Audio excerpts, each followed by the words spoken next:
আসসালামু আলাইকুম everyone, welcome my new video.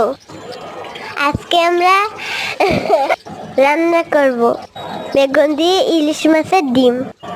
লবণ, মরিচ, হলুদ দিয়ে ডিম ভেজে নিব।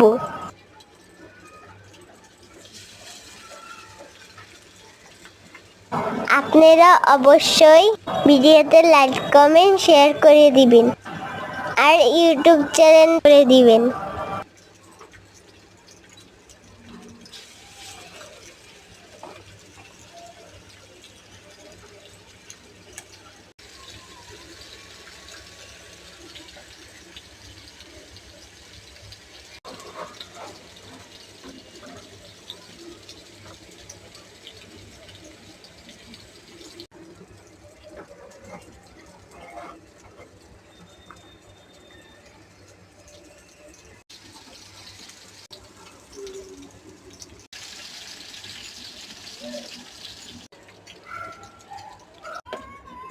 মাছ ভাজা হয়ে গেছে, এখন উল্টে নেব।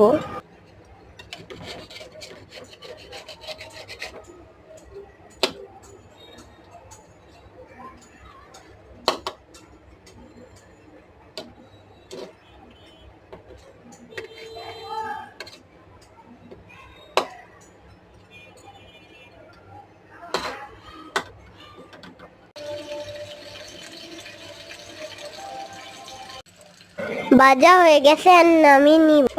কড়াইতে পরিমাণ মতন তেল দিয়ে দিব। গরম তেলে গোটা জিরে দিয়ে দিব, কুচি করে রাখা পেঁয়াজ দিয়ে দিব। তারপরে ভেজে নিব।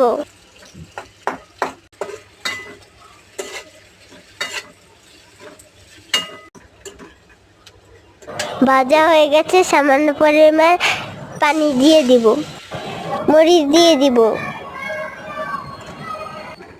1 চামচ হলুদ দিয়ে দিব,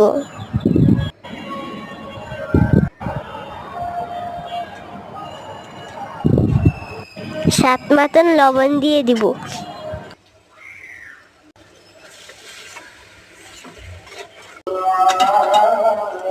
আগের থেকে কেটে রাখা বেগুন দিয়ে দেব, কিছুক্ষণ কষিয়ে নিব।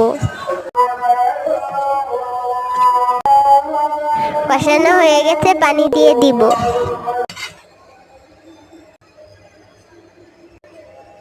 এবার মাছের ডিমগুলো দিয়ে দিব। যতক্ষণ না জলটা মাখা মাখা হয়ে যাচ্ছে ততক্ষণ জাল দিয়ে নিব। জলটা মাখা মাখা হয়ে গেছে, আর নামিয়ে নিব।